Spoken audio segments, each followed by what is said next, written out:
25 years since the Canadiens' last Stanley Cup championship in 1993. Is it important, Jack, for this team to continue honoring their past when it comes to marketing?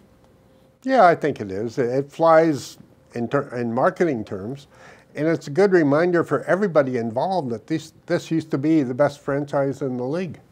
And that's the goal, is to get back there again. You'll never win 5 straight Stanley Cups, but to put yourself in the running 5 straight years, that's a reasonable goal. Well, Julian here, who wasn't born when they won the Cup in '93, what's your thoughts on that? Yeah, I think that it's always important to kind of look back at your past, but just don't use it as a crutch. I'm not saying the Canadiens do that, but it's always cool to look, new and fresh, because there are so many other really good teams and really good players out and about in the league.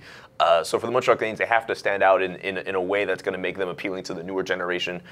Which sucks for me is that for a lot of people from my generation, they're so used to those dark years in the late '90s and the early 2000s as well, and they have some of those runs in the 2010s, but not too much success to draw off. So it's on the Canadiens to at least whenever they go out in their marketing, kind of show up and show, hey, you know what, in the future, we're going to be really good. They have to use the past in a way, but they have to look new and fresh because there are so many other really appealing teams out there. So who's your favorite old-time Hab?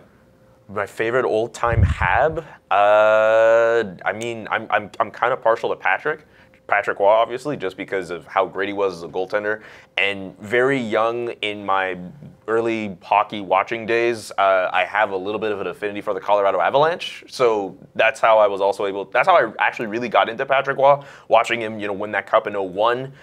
With the Avalanche, the big one where Ray Bourque won, and then after that, those rivalry games with Detroit, obviously in the late '90s they started, but then also they kind of carried over into the 2000s as well. So I guess in terms of an old-time Hab perspective, I like Patrick Waugh. I think he's a really good big game goalie, arguably the best big game goalie we've ever seen, and yeah, he's my favorite. So Pat, the Canadiens have hired a new marketing guy. I think you know a little bit about him. Do you think they'll continue in this marketing? Well, I think that you have to, as a history major. I think you always want to honor the good things that happened in the past.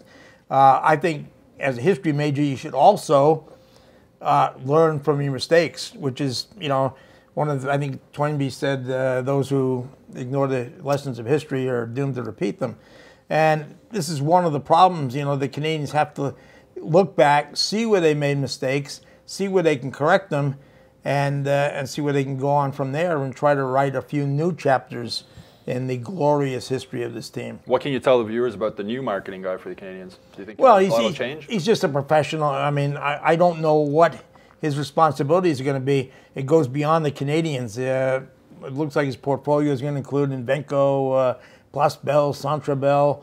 But I think he's a very sharp, intelligent guy.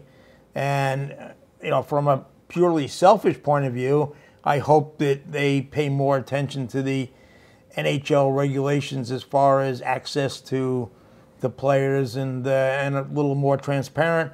I took some hope from the fact that the Anthony Niemi announcement yesterday included his salary. Yes. And that's something that we've been asking for years.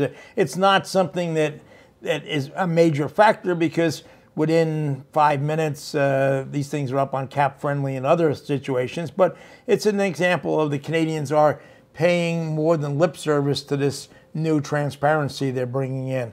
And I think that Paul Wilson, the new vice president of communications, had something to do with that. He was there that day when they announced the transparency with Jeff Molson and Mark Bergevin.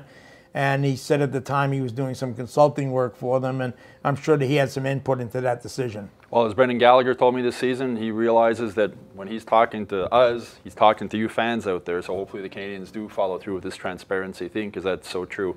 To watch our full episode honoring the 1993 Canadian Stanley Cup Championship, go to hockeyinsideout.com.